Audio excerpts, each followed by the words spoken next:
ഇന്ന് നമുക്കൊരു മൈദയുടെ അപ്പം ഉണ്ടാക്കാം. മൈദ എന്ന് പറഞ്ഞാൽ പൊറോട്ടയൊക്കെ ഉണ്ടാക്കാൻ ഉപയോഗിക്കുന്ന ആ പൊടിയില്ലേ, അതിനാണ് മൈദ എന്ന് പറയുന്നത്. നിങ്ങൾക്കെല്ലാവർക്കും അറിയായിരിക്കാം, ഞാൻ ജസ്റ്റ് പറഞ്ഞു എന്ന് മാത്രം. അതിലേക്ക് ഞാനൊരു മുറി തേങ്ങ ചിരണ്ടിയിട്ടിട്ടുണ്ട്.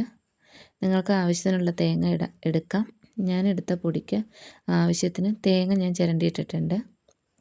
കുറച്ച് ഉപ്പിട്ട് കൊടുക്കാം.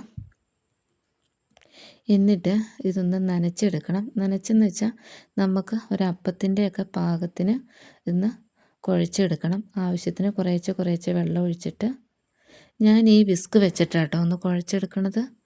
എളുപ്പമുണ്ട് ഈ വിസ്ക് വെച്ചിട്ട്. ഞാൻ എന്ത് അപ്പത്തിന് കുഴച്ചാലും ഇത് വെച്ചിട്ടാട്ടോ കുഴച്ചെടുക്കണത്. നമുക്കിതൊന്ന് കുഴച്ചെടുക്കാം.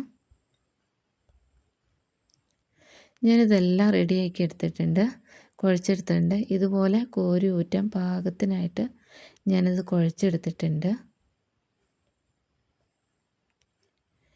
ഇനി നമുക്ക് ഒരു ദോശക്കല്ല് അടുപ്പത്ത് വെച്ച് നന്നായിട്ടൊന്ന് ചൂടാവട്ടെ. എന്നിട്ട് അതിലേക്ക് നമുക്ക് കുറച്ച് വെളിച്ചെണ്ണ തടവി കൊടുക്കാം.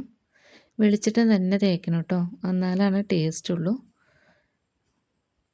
ഇനി നമുക്ക് ഓരോന്ന് കോരി ഒഴിച്ച് ചുട്ടെടുക്കാം.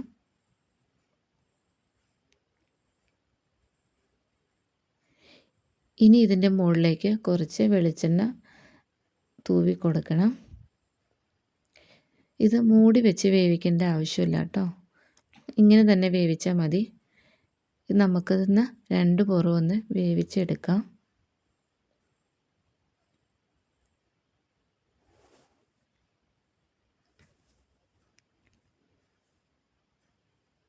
ഒരു വശം വെന്തിട്ടുണ്ട്, തിരിച്ചിടാം നമുക്ക്.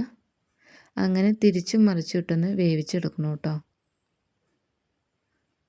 നല്ല ടേസ്റ്റാണ് കേട്ടോ ചൂടൻ ചായയുടെ ഒക്കെ കൂടെ കഴിക്കാൻ. ഞാനിത് ഉണ്ടാക്കുമ്പോൾ തന്നെ ചൂടൻ ചായ എടുത്തിട്ട് മധുരം ഇട്ടെടുത്തിട്ട് ഇത് ചുരുട്ടി പിടിച്ചിട്ട് ഞാൻ കഴിക്കും കേട്ടോ.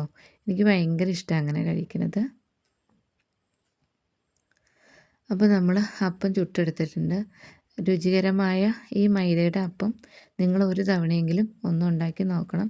നല്ല സോഫ്റ്റാട്ടോ.